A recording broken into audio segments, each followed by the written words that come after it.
Let's do this. Hey, what's up, everybody? How you doing? This is yours truly, Couch, and I got my man Howard. We got a couple of things we want to talk about today. Howard, I want to begin with the attack on big balls. We got to begin with the attack on big balls because of what it is giving an excuse to do. Big balls, Adams Morgan, the story sounds fishy. Says that he was with his girlfriend, somebody, and he saw a carjacking taking place. Said he set his friend aside, to make sure they were safe first, and then he went to intervene. Now, they said they arrested 2 people, maybe as many as 15. What I'm laughing about and what I'm having an issue with is that if you've seen a carjacking happen, it's not like TV. You can't just, hey, baby, stand over here. Let me go take care of this like I'm a superhero. Right. Walk over there, blah, blah, blah. And now I'm not saying he didn't get his ass kicked, but them trying to turn this into like he was a hero is some BS. And also, it kind of lays that, hate narrative, them against us and back and forth. Because prior to that happening, early in the week, he was mentioning something about the crime in D.C. and having to possibly take it over. I remember that crap. And now he's looking to go ahead with the plan to bring in, I believe they're saying up to 1,000 troops to help the local law enforcement with this problem that really doesn't exist. Well, I mean, first, I'm a native Washingtonian. If you watch our podcast, you probably know that by now. And I take really personal offense to how our current president likes to talk about our city and the crime that's going on in the city. It's not running rampant. It's not crazy. I'll talk about the true statistics later. But my feeling about that incident that you're talking about, right? You never want to accuse somebody who is possibly victimized of something being fishy. Mm-hmm. You never want to do that. You never want to do that. But this one, okay, because not only have I witnessed a carjacking, I haven't participated in one, but I have been in a car that has been attempted to be carjacked. It's usually a pretty fast situation. Boom. Yeah. It's either successful or it's not. Mm-hmm. And that's why it's called a car. It's that's why they use the word jack, because it is a quick situation. Right. It's not like, they're sitting there debating whether you can have the car or not, and I'm going to go over there and save them. So I was kind of suspicious of that. I hate saying that because there's so many false conspiracies out there, and there's so many conspiracy theories out there. But these are the people who I suspect might have set up a fake presidential assassination. So I don't particularly, think it's too wild to question what the real circumstances were here. But going back to him talking about taking over the district, not only is it unconstitutional, he doesn't have the authority to do it. Right. But this is the same false flag situation that they had out in Los Angeles before. He is trying to paint these cities, and by the way, all happen to be blue-ish, if not totally blue cities. Let's keep that in mind. As being totally lawless, and that, you're lucky if you can go anywhere without being robbed, and we need to have 1,000 troops on the streets in order to stop this from happening. And nothing like that is happening. Yeah, so this is BS. That's his BS. It's his BS. And I'm concerned because this guy and some other issues we'll talk about later, what he's doing, it's to me, and I think it's pretty blatant that he's setting up the scenario to have a police state. A police state that he is. Also can come along that will also possibly have internment camps along with it. So I do not like this. he's supposed to have well, actually, I think he's supposed to be I having think they're having it right now. Right now, Yeah. I will see what he has to say.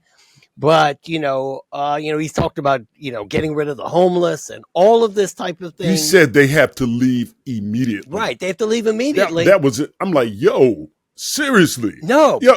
No, but he said you have to leave immediately, and he said you'd have a place for them to stay. That's the far away part. from DC. So in other words, he's going to put these folks in camps. Now he's also 2 years ago, while he was campaigning, talked about tent cities. He talked about setting up internment camps. Yes, he did. And nobody seemed to really pay attention to that. But this is exactly what's going on. I believe he's trying to set the stage for that and actually do it. This guy is not for us. He's trying to make this into the Red Square out Moscow, like North Korea. Like you say, he's trying to make it into a police state. And nothing about that is helpful for not only the economy, but for the people living here. Nothing. Well, they did this. They're doing this, in the process of doing this, ICE scooping people up and not giving them their due process rights. Right. And my fear, I don't want to predict, but actually my prediction is that that's what he wants to set up in DC and in these other cities too. Because when he puts, now the report I heard this morning, at first it was talking about National Guard, but the report I heard this morning is that he's going to want to put FBI out there also. Now, why we would use FBI to patrol the streets, I don't know, because that's not what they're. That's not what they're investigators. But I am concerned that he wants to put federal, and I'll just say federal. They want to put federal law enforcement in particular cities that are going to be able to detain people without giving them their due process right. I wouldn't be surprised if he took people from January 6th, people that he pardoned. Oh, they're already ICE. They're already confirmed that there's some, that are ICE. But I tell you, this kind of upsets me in a way with the mayor. When you acquiesce to the whole thing of removing the mural, the Black Lives mural, that was just the beginning. In my opinion, for a sister, she is giving all the other sisters out there that are strong and fighting, like Jasmine Crockett. She's coming off a little weak, because she's stating the numbers, but I haven't heard her say, no, that shit ain't happening in the city. I want her to say that, but she hasn't done that. So that allows a narrative that he can take it over happen. But when you look at the crime rate in DC, it's going down. Oh, absolutely. And then you look at the per capita, it's way better than a ton of the red states.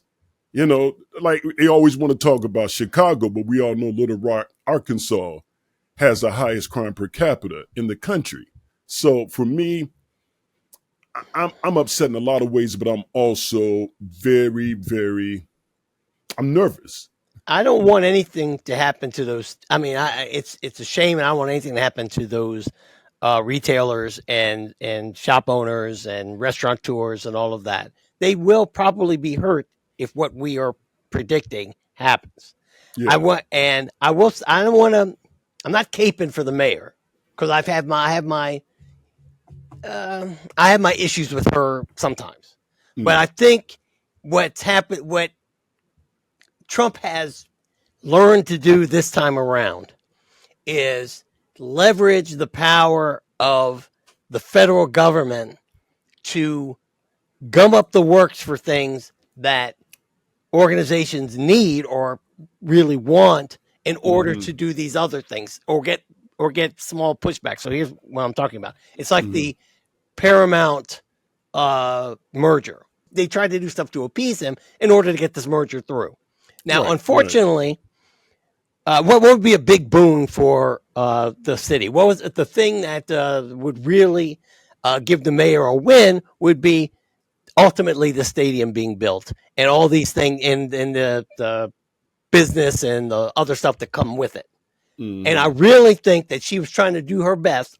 Unfortunately, you can't do it, and people. It doesn't work because now it's worse. Well, I'm just saying this is what she was trying to do. I think what she was doing was like you were talking about the Black Lives Matter thing. Okay, I think she's like because really, basically, it was a painting on it. I mean, I'm sorry, she's weak. I mean, when you look at Stacey Abrams, you look at, like I said, Jasmine Crockett.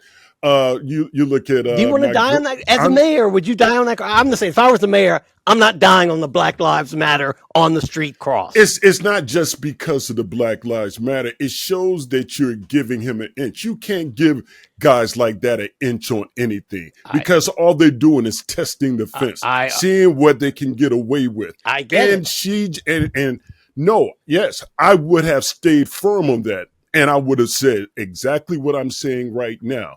And the only thing that's happening, every time something comes up, she's like, well, and just giving out these numbers that I know, anybody with common sense knows. No, you need to say, no, this shit ain't happening. You're the mayor of D.C. Unfortunately, the mayor of D.C. doesn't have a whole lot of power, as much power as you think. And I'm not saying she does, but she does have the platform. Now, even though she may not be able to stop it, say no, as long as I'm here or whatever, this shit isn't happening. This is the part that people get upset with when they talk about the Dems not fighting. Look, I agree she doesn't have that much power, but she has got to be more vocal in where she's at right now because she's looking weak, and I don't like seeing that from a sister. Okay, I mean, and I'm not here to say that your perception is off.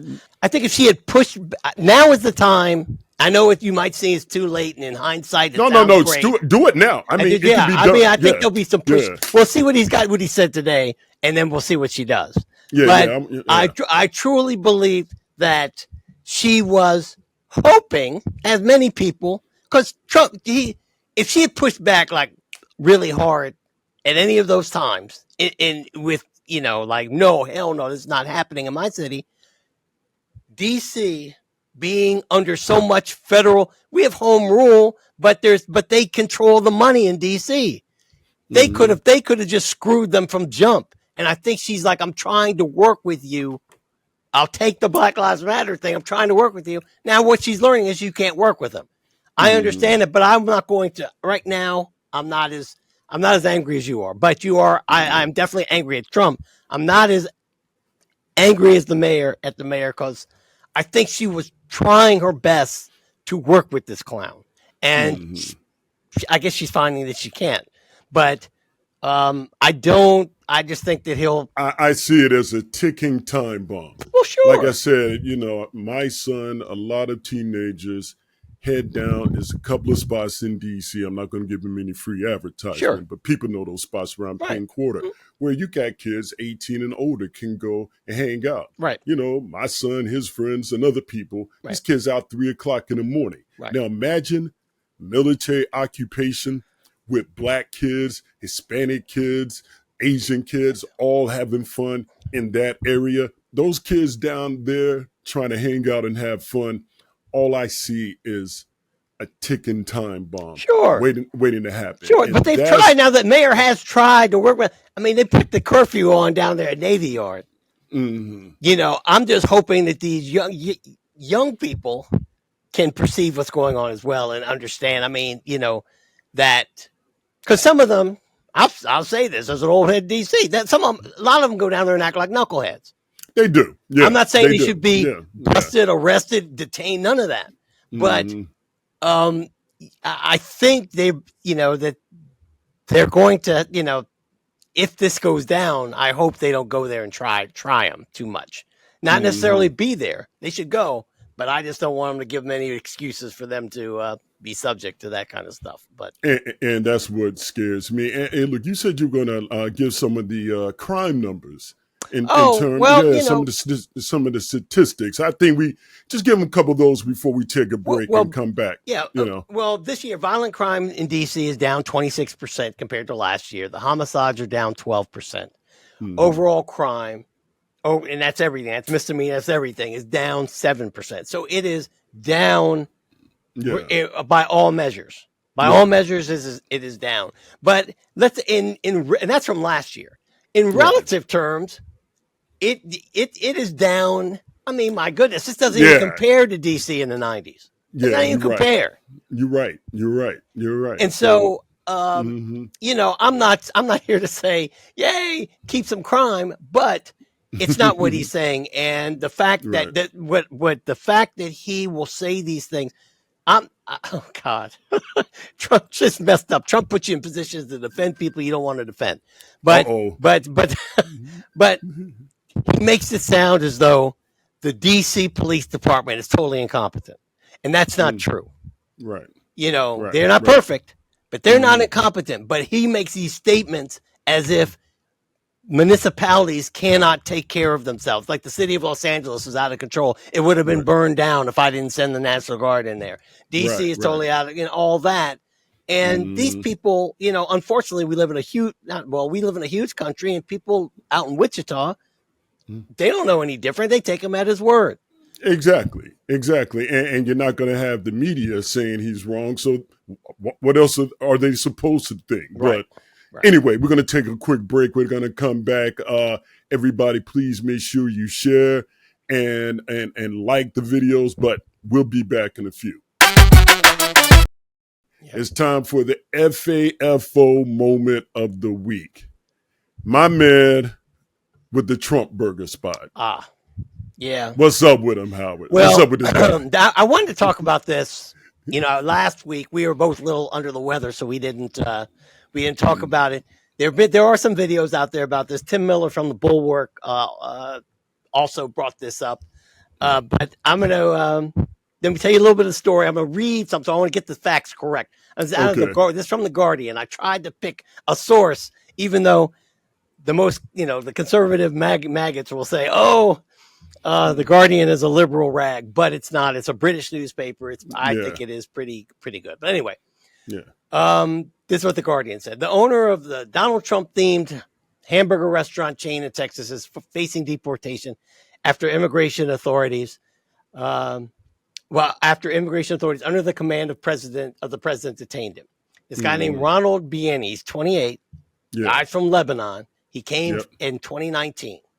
And he was supposed to he came on a visa, and he was supposed to have left by February 12th, 2024.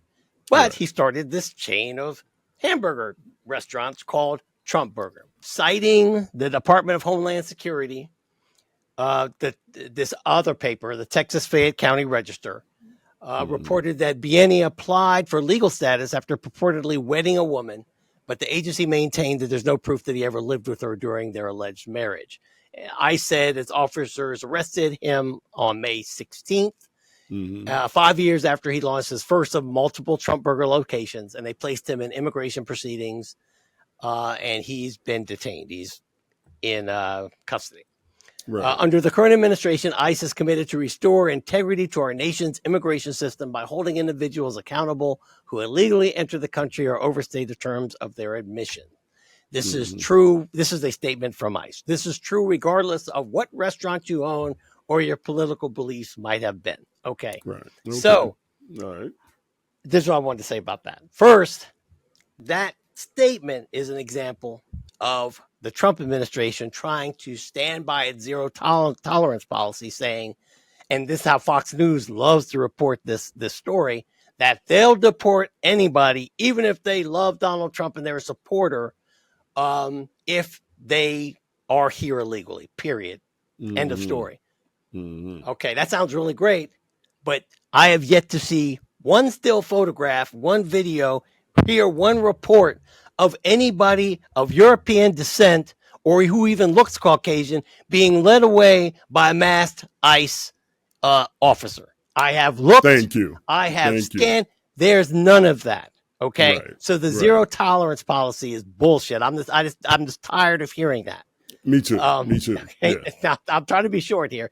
I'm with you on that. Go ahead. Take your time, brother. But why this story really stuck with me? Not, there's the irony. This Trump supporter gets supported. Wah. I understand that. But the point I wanted to talk about, and I've said this for years, is that there is a significant this was a Howard opinion. Okay. I believe there's a significant percentage of recent immigrants of color from African and Latino countries that are either ignorant of or they're in denial of the lengths that white America writ large, the majority of America has gone to and will go to maintain dominance and privilege here in what they used to call the New World. Okay?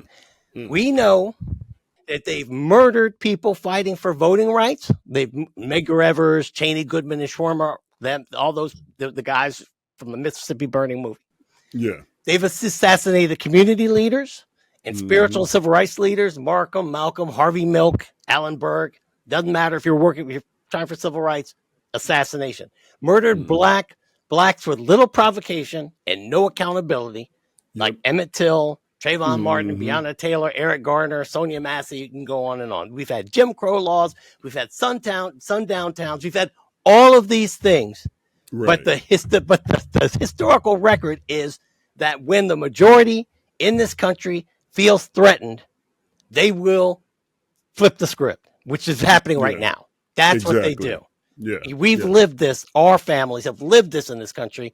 But these folks, and this is why it gets me a little bit upset, they've bought into this narrative that the Black American descendant of slaves are either stupid or lazy or shiftless or worthless or like just want to live on the government teat. So they therefore, that's why they're not, that's why there's this gap. Yeah. Not because of all of the things I just named. And now they're figuring it out because they didn't want to believe that. They'd rather believe the other thing rather than what we were telling them, that these people don't care about you. Yeah. The only thing protecting you are laws that we've fought to establish. Yeah. And now those are being eroded. Laws that we fought to establish that you benefit from as well. Correct. Yeah. Correct. Yeah. Yeah. You know, and so it just really upsets me. I think this is a perfect example of how this dude from Lebanon came in. I don't agree with his politics, obviously, but I support his capitalist spirit. But and you nailed it, though, man. You nailed it. A lot of these, even brothers, think this as well. They think that the civil rights, those particular laws, are just for Black people. Like when brothers thought that the Asian hate crime bill was just for Haitians. No, those are the situations that inspired them to create this legislation. Right. If you read the legislation, it doesn't say African Americans civil rights. It says anyone. Right. Everyone includes it. Everyone should be included. That's why the law really isn't racist and those lies and from it. It's not that. It pushes that everybody should be included. But you got a lot of those people who, when they hear that, the guy from Lebanon, you get brothers even from Ethiopia, you get Indians who are darker than me, thinking that none of that applies to them. Right. And now all these different people, these different races are now realizing that, you are just like us, but you didn't want to admit it. You want to act like, nah, we're different. And that's one of the reasons why so many brothers are like, yo, you didn't want to listen to us. You. Yeah. And I'm one of those brothers when I see people that are like that and they find out. So when I found out, when I was reading The Guardian, I read that article as well. Right. And I found that dude was from Lebanon. I was like, yeah, you're getting what the you deserve. That's my feeling on it. Well, because, no, and I feel the same. I feel the same. I don't want to say it was forced upon them, but that's what if you, I don't see how I used to say this to all my white friends, they'd get upset, but this is what I believe. I think it's, as a person living in the United States, in the United States, that's non-black, a white person, I think it would be very difficult to be completely racist. I mean, raceless, not racist, because you're given so much information that's just wrong about and negative about the Black community. Some of it has to seep in, and if that's what's going on inside this country, if they're taking in media from the outside looking in, I have to believe that that's what most of the international community actually believes, because that's what's put out there. That's what's put out there. And so if you got it coming from here and here and here, that's what people believe. That's what it bothers me. But here's just the other part of the story, though. The other part of the story is the Trump organization sent him a cease and desist letter a little while back because he was making money off of the Trump name, and he didn't, and they didn't particularly like that. So obviously, they're mad because they didn't think of it first. Oh, no doubt, no doubt. You know, They they're honor mad. it. And so, you know, there's also that this guy, you know, that I find it when they said they were going to go. We know this was a lie, but if they were going after the criminals to deport them, why in the world you would investigate the guy who runs four successful Trump burger restaurants is beyond me. That's promoting you. That's promoting you in the MAGA cause, unless in fact there's some ulterior motive. And I do believe that it was because of that too. Yeah, it's so funny, man. These cats are so racist. Yeah, you did that for me, but get your ass out of here. Yeah, you're promoting me. Yeah, you got my back, but you know, get the hell out of here. Get the hell out of here.